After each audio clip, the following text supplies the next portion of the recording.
So, it's working. Good afternoon. So, thank you so much for including us today. And I will be spending the next 20 minutes or so talking about FinTech innovation for the aged. And as Jackie said earlier, normally when we think about financial services and innovation, those two typically refer to the younger generation and not so much of the older population. Our company was founded last year based on this particular principle. Anyone and everyone should have a chance to try and succeed regardless of their demographics, regardless of their social circles, regardless of how old they are, their age, ethnicity, gender.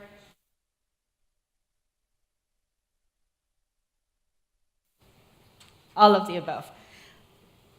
And so for the next, I don't know what I'm supposed to do with this, okay. For the next 20 minutes, we will hone in on that, on why it is important to look at someone that is outside of the norm when we think about innovation. So first question, who in here in the audience knows someone who is getting older? Yay. It's a trick question, trying to see if everyone is awake after lunch. So in fact, we are all getting older. A colleague of mine told me the minute we were born, we're getting older. So unless you know a thing or two about anti-aging or freezing in time, we are every single day is getting older. What's the first thing we think about when you hear the word aging? I did some Google search. This is what I see. Wrinkles, people getting older is normally something that's associated with decline, cognitive decline, physical decline. But what if we think about these lines differently? What if these lines merely tell the story of where we have gone? Just like what Mark Twain said, wrinkles should merely indicate where the smiles have been. So if we smiled a lot, there goes the wrinkle. There's nothing negative about it. It's something positive. It's something that we can enjoy in a way. And the truth is the way that we age is changing. I think we heard from a couple of speakers this morning, our demographics is changing. A 50-year-old today compared to a 50-year-old 20 years ago is very different. The way that we are aging is different than our parents, different than our grandparents. We're living longer, healthier, and more productive lives. As a matter of fact, we have added 30 years of living since the 1900s. Think about that, 30 extra years. Typically, people live until 80s, 90s. My grandmother lived until 96. That's not even news anymore. But think about that for a moment. 30 years. In the next 2 days, 20,000 people in the US will turn 65. By the time we leave this conference on Saturday, we would have had 20,000 more people in the US that just celebrated their 65th birthday. If we put it in context, I don't know how many of you guys are from New York, for example, that's the size of Madison Square Garden. Or if you're from the West Coast, that's the size of SAP Center.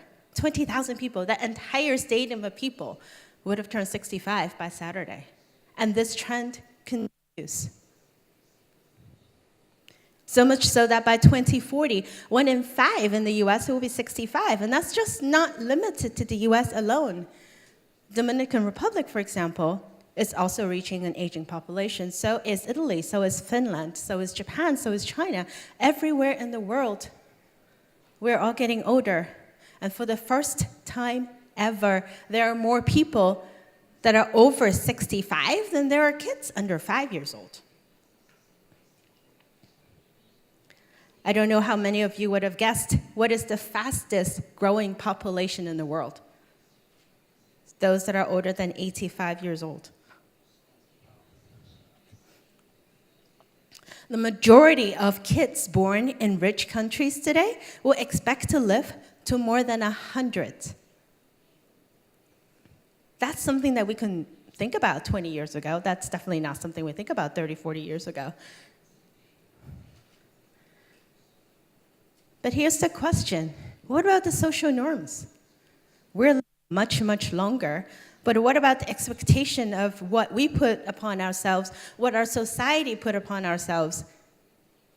You're a 20-something-year-old. I can hear it. My mother said a while ago, you need to get married. Ooh, your 20s, you need to have children. You need to start thinking about kids. I was one who broke all the social norms. What about work? What about retirement?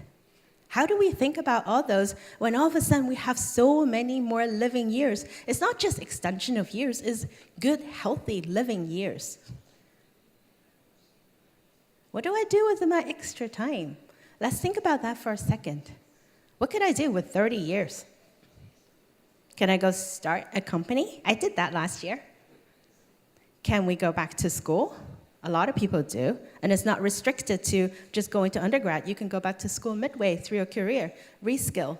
Because what we learn in our 20s cannot be expected to still be relevant when we're 40, 50, 60. What about taking a sabbatical, taking a year off, 2 years off? Do something fun. What about starting a family, playing with kids, grandkids? All of that becomes possible because of the fact that we're living longer and healthier. An average age of a startup founder is 42 years old, and that's actually from a study that was done by MIT last year. It's not a 20-something-year-old hoodie from Silicon Valley, no offense to those from San Francisco, but 42 years old. Average age of entrepreneurs. And according to another study done by Kaufman Foundation, half of new entrepreneurs in the US are over the age of 45. I fit that slot. When I started my company last year, I was 45. So much so that the population over 50 years old is spending $7.6 trillion every year on food, on entertainment, on education, on healthcare, on anything. So not only they're living longer, they're also spending money and adding to the economy. For every single dollar that's being spent in the US, 51 cents is being spent by those that are over the age of 50. So with all of that, with living longer, working longer, doing things differently, we are changing the way we live, but why don't we change the way we talk about aging? Why don't we innovate to change how we think about aging? How can we move from focusing on technology for 18 to 35 years old to focusing on solutions that meet the needs of all of us as we get older? How can we change from designing products for people as they get older to changing and designing products with people as they get older? Just because you're 60 and 70 years old doesn't mean that you want to wear a big old pendant in the front with a big red button that says, oh, push here if you fall. Who wants to do that? People think they do because they have products that's like that. By the same token, what about money? Just because you turn 50 doesn't mean that you stop saving. But look at all of these FinTech apps out there. It's all trying to attract the millennials, no offense, again, who are broke. But what about when you're getting older? We still need to save, right? If we're going to be living until 100, you have 50 more years to live. You can't just stop saving for 50 years. We might all be in trouble. So what we're experiencing is a new normal. Our financial needs are getting more complex because of the fact that we're living longer, because of the fact that we can do more interesting things for a much, much longer period of time. It's also getting more complex because our healthcare is getting more expensive. And it's getting more complex also because we're not saving enough. Or perhaps because the industry is not giving us the right tools to enable us to do that. There was a slide this morning Professor put on the screen that shows the demographic changes through the years. I don't know if you guys remember one of the graphs on the right side, it was showing the number of females that are getting older. Guess what? The future of people that are getting 100 years and beyond are women. Yes. And not only that, because we are getting older, you have more generations of people living alongside together. An 8-year-old born today, over 70% of that population are going to have great-grandparents. And we're also working together. More generations working alongside each other. So we're living together, we're working together. But the way we're earning money is also different. This is from a recent report that says 35% of full-time independents are people that are older than 55 years old. 35%. Think about how that's changed. If I talk to my parents, one of the things they never understood is, why don't you go get a real job? What's a real job? Well, ones that pay you every 2 weeks, you're in a corporate environment, it's very stable. I'm like, why do I want to do that? I did that for 20-some years. It's time for me to do something different.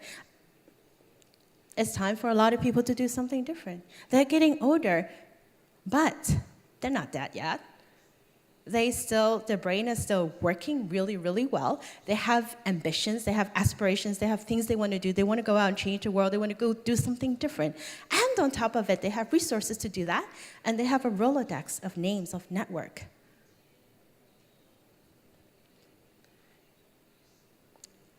Let's think about the personal aspect of it. This is a picture that I actually really, really like. This from a friend of mine from India. Caregiving is something we need to think about that we don't really talk about often in our society. Not only are we taking care of our kids, which is up top, we're also taking care of our parents, our grandparents.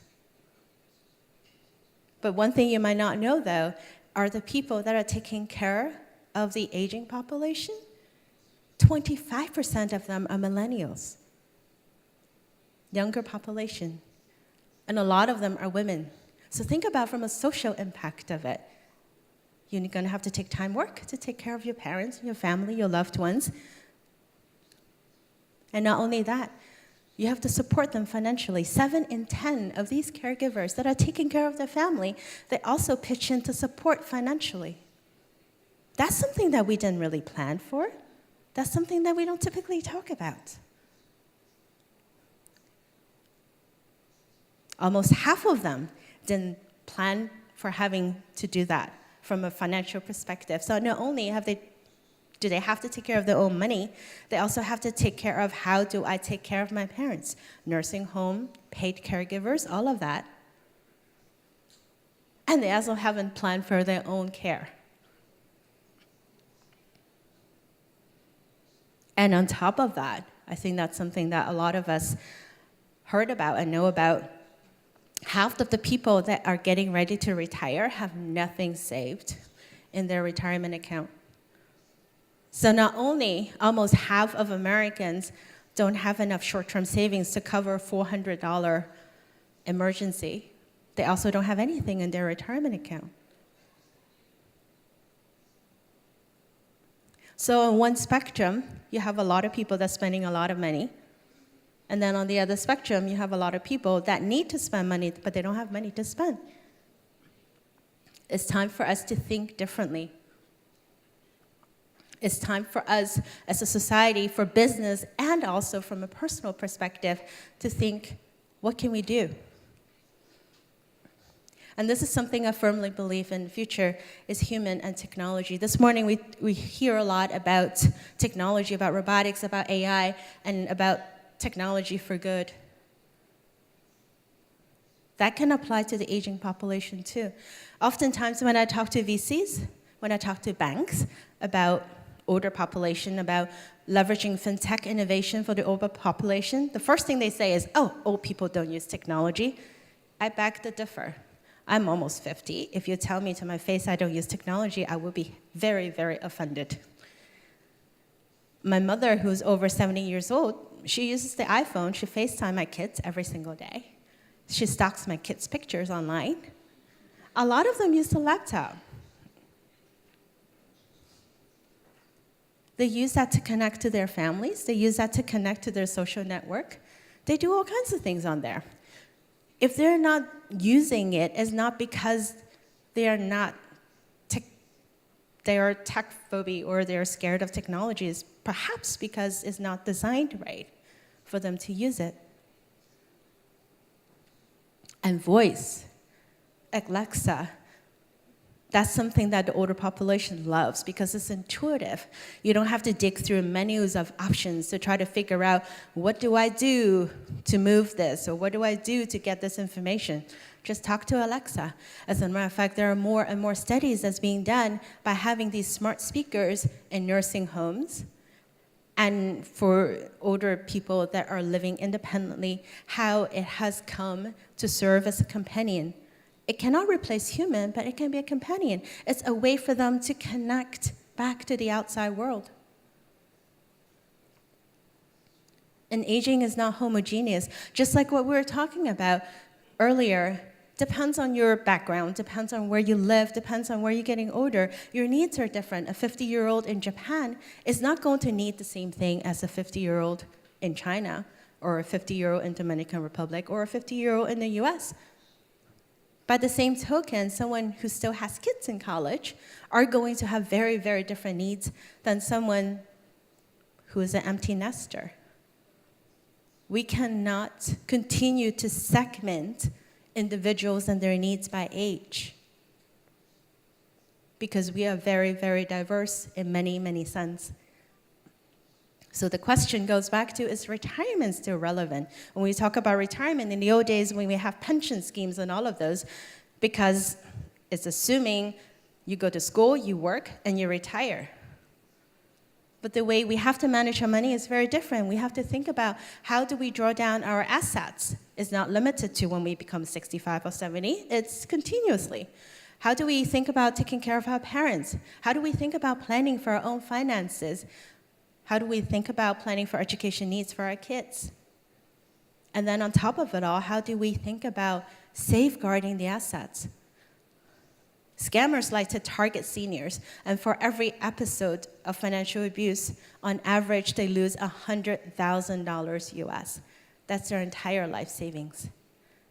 Technology can help protect that. You can use AI to detect changes in data, changes in pattern. If that person has been banking with you for 30, 40 years, chances are, all of a sudden, they're not going to start wiring transfer money to somebody. What if they start remittance every month to somebody that they never had a relationship before? There are lots of things that we can do using emerging technology. This is from a recent banking conference last week. They asked all the bankers that were in the audience, which is the demographic that you would like to reach to? 5% said, I'm interested in boomers. I don't know if they actually talked to their own people. 2/3 of the boomers actually hold all of the deposits, bank deposits in the US. Collectively, they own $30 trillion of investable assets. But yet, from a financial services perspective, we're not interested in them. Why not? We're facing a future that is unknown. We don't know how long we're going to live. We don't know what's going to happen tomorrow. But what we do know is, what if we don't change? What if we don't rethink how we approach our relationship with money?